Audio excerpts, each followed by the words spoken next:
Maka solusinya cukup Indonesia punya 2 partai saja. Bisa saudara, Amerika Serikat negara yang begitu maju bisa kedua partai, Partai Republik, Partai Demokrat, selesai. Di Indonesia bisa. Indonesia ini dari dulu sudah terbelah saudara, cuma ada 2 bagian. Satu bagian mendukung pemberlakuan syariat Islam, satu bagian enggak mendukung pemberlakuan syariat Islam. Simple, bikin 2 partai, partai yang mendukung syariat, partai yang tidak mendukung syariat. Silakan umat mau pilih yang mana saudara.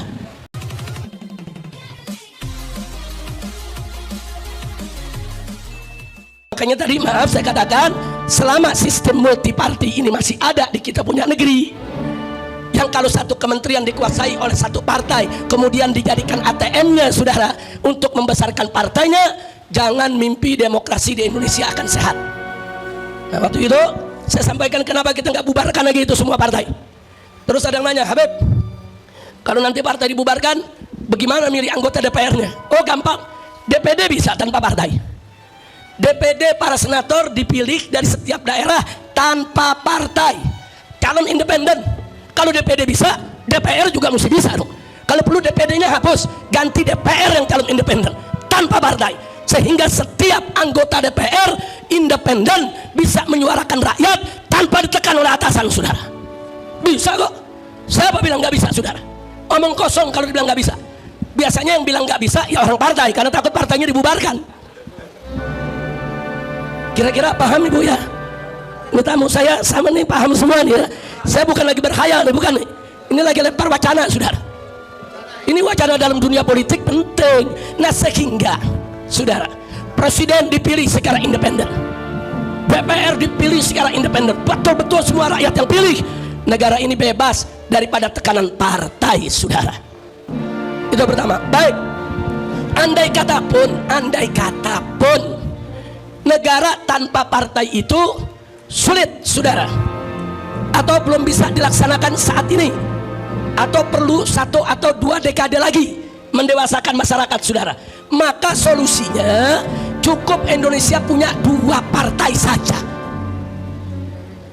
Bisa saudara, Amerika Serikat negara yang begitu maju bisa kedua partai, Partai Republik, Partai Demokrat, selesai. Di Indonesia bisa. Indonesia ini dari dulu sudah terbelah saudara, cuma ada 2 bagian. Satu bagian mendukung pemberlakuan syariat Islam, satu bagian enggak mendukung pemberlakuan syariat Islam. Simple, bikin 2 partai, partai yang mendukung syariat, partai yang tidak mendukung syariat. Silakan umat mau pilih yang mana saudara. Simple, dan itu lebih sehat. Kenapa lebih sehat? Kalau partai Islam yang menang, maka partai sekuler silakan jadi oposisi untuk menimbangi daripada kepemimpinan partai Islam. Kalau partai sekuler yang menang, maka partai Islam yang jadi oposisi. Jadi negara ini saudara ada balancingnya saudara, seimbang. Nah kalau sekarang teriak-teriak negara presidensial itu nggak boleh ada oposisi, jadi semua disuruh dukung pemerintah, nggak boleh beroposisi saudara.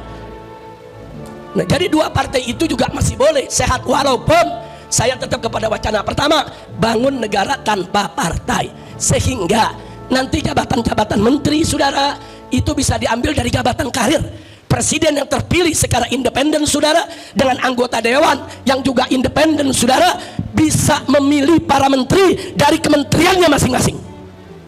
Nah, jangan kayak sekarang kan banyak yang ngawuran nih, bankir diangkat jadi menteri kesehatan. Nah akhirnya dunia kesehatan dibisniskan saudara. Fakta kok. Bos Gojek dari menteri pendidikan, kalau bos Gojek jadi menteri transportasi masih logis saudara. Nah tapi kalau jadi menteri pendidikan, kita lihat akibatnya, perguruan tinggi saudara semua dibisniskan. Menteri pertahanan disuruh nanam singkong. Ini menteri pertaniannya kemana?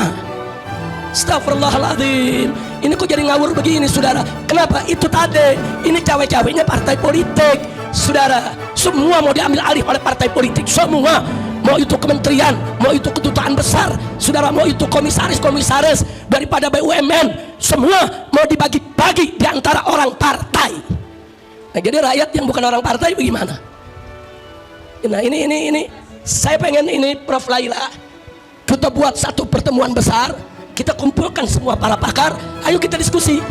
Nggak apa-apa, ayo kita berdebat, ayo kita adu argumentasi, ayo kita adu pendapat, ide di sana untuk menyelamatkan kita punya Republik Indonesia, insya Allah.